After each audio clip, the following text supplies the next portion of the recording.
Hello and welcome back to the channel, everybody. Today we're going to be having a discussion about SAROS, the next game from House Marquee coming in 2026.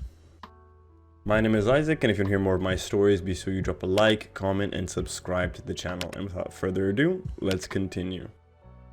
I don't know if you guys are aware of this, but House Marquees are the ones who are behind the excellent PlayStation 5 game Returnal, and it's going to be the footage that I'll be using for the majority of this video in the background. I'm going to be completely honest here and tell y'all that the first time I played Returnal, it's actually the very first PS5 game I played. I didn't finish it because I wasn't that interested in the game. I felt like the game was a very good tech demo. It was showing how good the visuals of the PS5 was, and also show the capabilities of the haptic feedback controller, the DualShock 5. But in preparation for this video, I decided to go back and play Returnal. And I realized that the first time I played the game, the reason why I wasn't really enjoying it was because I wasn't playing the game properly. I wasn't using the systems well. I wasn't doing the Tower of Sisyphus. And yeah, I didn't play the game. I wasn't playing correctly, and that's why I didn't enjoy it. And after putting in a few hours, past couple of days, I can definitely say that my opinion of the game has changed so much to the point where I think I'll be dropping a video about Returnal sooner or later. And I'm looking forward to seeing how House Marquee is going to be evolving from Returnal, because we have a very good base for a roguelite. Definitely there's some room for improvement. I feel like we could do something a bit more with the melee aspect of the game. That's one area I feel like the game is a little lacking. And I haven't finished the game, so take this with a grain of salt, but perhaps a couple more weapons would be nice. The new third-person action title evolves a satisfying core gameplay introduced in Returnal. So, mind you, this is not a sequel to Returnal. It seems like it's in the same, maybe, universe or same mind concept palace, whatever you want to call it, but it is not a direct sequel. It's more like a spiritual successor to Returnal, being developed by the same studio. After Returnal, we knew we had to create something special and award-winning, but we also knew we wanted Returnal to stand on its own. With this in mind, we decided to create a new IP which evolves our deep third-person action and mysterious storytelling. Mysterious is definitely one way to put it. I got confused a couple of times while playing the game, but it did keep me engaged, so it wasn't, I'm not going to say it was bad. It's just not my favorite form of storytelling, but it is still very good. SAROS is an action game with the haunting story of a lost off-world colony on Carcosa under an ominous eclipse. You play as Arjun Devraj, a powerful Soltari Enforcer who will stop at nothing to find who he's looking for. Our goal is to create an emotional and powerful character study that explores the cost it takes to create a new future. I'm looking forward to seeing what happens, because I'd have to say my biggest complaint about Returnal is probably its character, because I didn't really connect with Celine. I couldn't put myself in her shoes. I couldn't sympathize with her.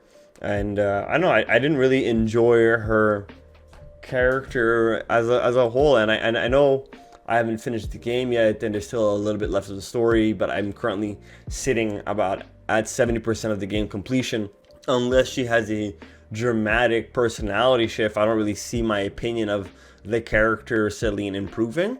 So I look forward to seeing what they're going to do with Arjun, and hopefully they make him a more interesting character than their previous one. Arjun is performed by Rahul Kohli.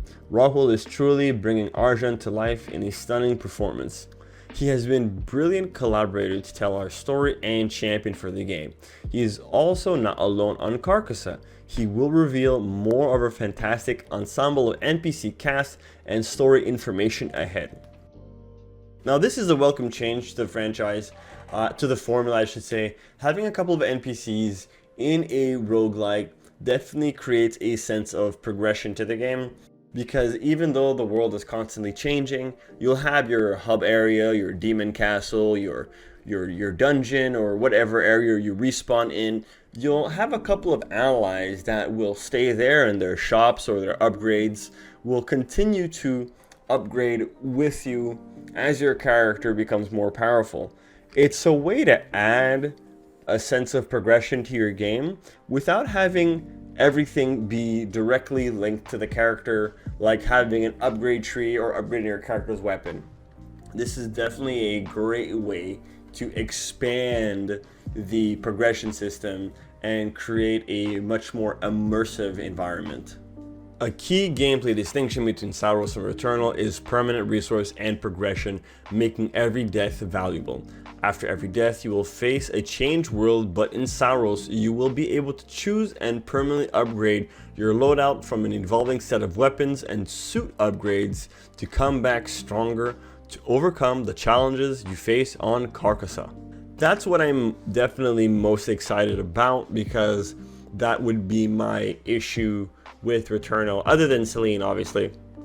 But gameplay wise, I felt it a little frustrating having to restart a level, restart a cycle I should say, feeling completely empty-handed. You know, like I'm not starting with more obelisk, I'm not starting with a couple of keys, I'm not starting with anything, you know. It's like I feel like that's one of the core components of roguelites. If you look at Hades, Hades 2, The Binding of Isaac, God of War Valhalla, all of these roguelikes have one thing in common, is that there is some type of permanent upgrade that applies directly to your character. In Returnal, the areas where you get your upgrade in is the weapons.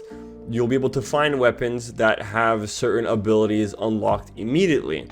However, from the beginning till the end of the game, Celine stays the same. Yeah, there's a couple of artifacts that you'll find throughout the story mission which will allow you to access new areas, or perhaps use a melee attack, but there's nothing that really makes it feel like Celine herself is becoming any more powerful. And with all of the audio logs that you find of her just kind of like honestly crashing out, because like every audio log you find of her, she's never like triumphant. It's always like, it always sounds like she's on the verge of a mental breakdown. Which I guess is great for some people. If that's what you like, that's what you like. But for me, when you have a game that the protagonist is not getting any stronger, and every time you hear them talk, it sounds like they're about to have a mental breakdown, it makes for a bit of a slogfest, in my opinion. The gameplay was tight though. It was very, very good gameplay. Yeah, so I just want to do a quick video about SAROS. I'm very excited for the game, and I'm going to be covering it and following what happens.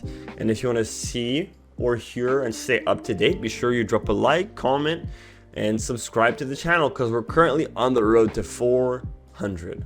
As always, thank you for watching, and I'll see you guys next time. Peace.